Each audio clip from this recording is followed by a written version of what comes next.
Okay, now I'm going to move to ducks. In the previous report, the ducks was about a 1.25 page part of the report, 1.25. This one's close to 100 pages. So we markedly increased ducks.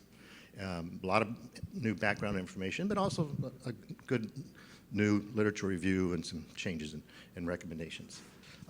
So just sort of a summary of the numbers of papers that we used for energy and lipids, protein, amino acids, vitamins, minerals, and other. And pursuing the articles, you can see, as you might expect, most of the information was for protein and amino acids.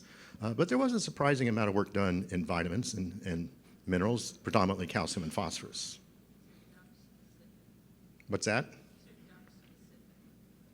Yes, those were duck specific. So going to the tables,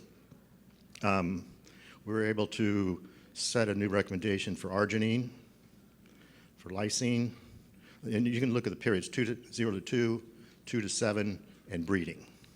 So we don't have a real phase feeding amount of information because we couldn't make further reductions in the number of phases because this is the best we got in the literature. So we got an increase in lysine, an increase in methionine, an increase in methionine plus cysteine. We have new recommendations for threonine, decreased tryptophan a little bit during the first phase, and increase in valine. And again, if I don't have double dots, it's a fairly small increase, 10% or less, okay? So it's really not nutritionally all that important, nothing that you're going to be surprised about. Some double dots on calcium with a pretty substantial increase in calcium requirement, pretty substantial increase in phosphorus requirement, and a reasonable increase in the selenium requirement. There's actually been a surprising amount of selenium work done across all the poultry species in the last 10 years or so. It's kind of shaken up my idea of the selenium requirement. And it's something, again, that we're going to have some talks with the FDA about, because if we use some of the lower estimates that are some of the older reports, it's clearly deficient. Maybe not always affecting growth, but sometimes. So we might be, and I'm sure most people put as much margin of safety on selenium as they can, but if you start using that size margin of safety with selenium that we're recommending, you're going to be in trouble with the feds. We got some new ones for vitamins, for B12, biotin, for pyridoxine, where there was a fairly substantial increase in requirement. For laying ducks, there was very little new. I'm not going to show you the tables for that because there's really nothing going on. It's at all nutritionally important. Okay, for geese. Geese was surprising. I spent a lot of time on geese, putting this report together, and Bob helped me quite a bit.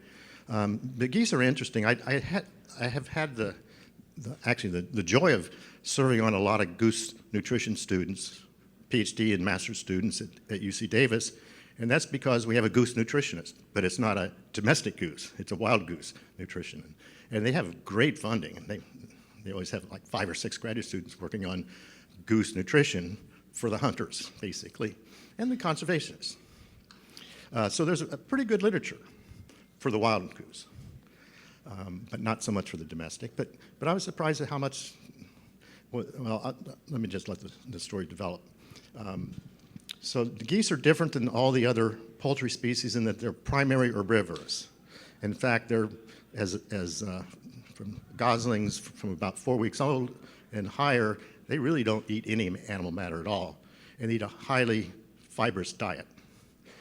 And they're produced either extensively or intensively, a lot of different production systems, both in Europe and Asia. Not so much goose production in the United States, but especially in China, there's a whole range. Some people just raise geese to 2 weeks of age and throw out 1,000 of them to the fields and see what survives and see what comes back in a year. And some are very intensive production, like we would raise broilers. Most all the literature is on the intensive systems. I just want to say a few things about the digestive tract of geese. They have a much larger gizzard than per pound of body weight than all the other poultry species. They have quite a bit bigger ceca, so they can do fermentation to a pretty large extent. But they can also adapt to a skimming type strategy. And by that, I mean they can shut down their ceca and just run lots of food through. Eat a whole lot, crap a whole lot. You're all familiar with that on your golf courses. And just skim off the cytoplasm, amino acids and protein and vitamins and minerals, and they don't deal with the fiber. It all goes out the back end. And in China, they use that to their advantage a lot because they feed them some really bad stuff that the geese can handle. And I think there's a real opportunity across the world to use geese to feed high fiber ingredients and get poultry products. You can feed them 40% DDGs in their diet, and they can run that stuff through pretty fast. Okay, there's two species of geese that are used throughout the world. One's answer, and that's the goose that's white and raised in Europe predominantly, especially France. And then there's answer sigenoides, which is the Asian goose, and it's raised predominantly in Asia. They're very similar species. The only real difference you can see is that the Asian goose has a little knob on the front, and the European goose does not. These two species hybridize in the wild, and many of the strains that they have in Asia are hybridizations of these two species.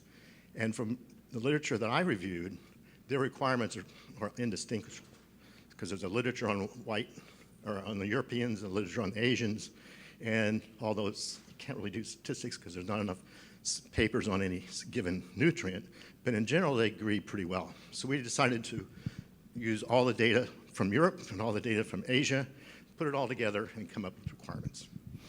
I don't know if that's 100% right thing to do, but it's the best we could do. Oh, I also have to brag a little bit. You guys won't believe I brag, but so I found over 150 papers on goose nutrition coming out of China, and every single one of them was in Chinese, with maybe an English abstract and maybe not. So I got a hold of a friend at Microsoft and another friend at Google, who were programmers, and I got their developmental Chinese translator into English. And they allowed me to beta test it, translating all these papers. So I got them all translated into English, which I may sell to you if you got enough money and you care about geese. But anyway, that's almost all the changes in this document are from the Chinese literature in Chinese. And that was a fair amount of work. So when we look at the requirement tables, there was a large increase in lysine requirement, a large increase in the methionine requirement. We have new requirements for threonine, tryptophan, and linoleic acid. And although I don't have the biggest arrows, I got the most new. I'm the newest of anybody that's showing tables today. Calcium, small increase, small decrease. Phosphorus increase, but not really big. We added vitamin D, choline, niacin, and pantothenic acid. All went up in the more recent experiments. And so I was happy. I learned a lot on the goose chapter. I was really glad that I worked on that one. And then last but not least, the Japanese quail, the Coturnix japonica. In the old report, they just considered the random bred normal quail that you might have at your university. But in South America, especially in Brazil, the geneticists have bred a broiler line and a layer line. And there's a tremendous amount of research on both of those. And there's still research on the typical Japanese quail that most of us universities have. But there was enough new information on the meat strains that we could provide recommendations for those. There wasn't enough on the egg strains that were bred specifically for eggs that we can do much with. And of course, their body weights are quite different. There's almost a 50% difference in body weights between the egg strain and the broiler strain. You can see now that there's a new column over here on meat strains. I think we could only do amino acids because there wasn't much on vitamins and minerals. So the changes we had was increased methionine, decreased threonine in the egg type. And what I'm calling the egg type is the ones that we have at our universities, not the ones specially bred for more eggs. Increase in linoleic acid, rose. Increase in calcium, decrease in choline, increase in manganese, and when we get over to the meat, there's just nothing done on vitamins and minerals.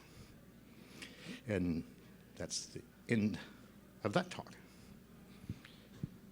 So I think I've got the next talk too.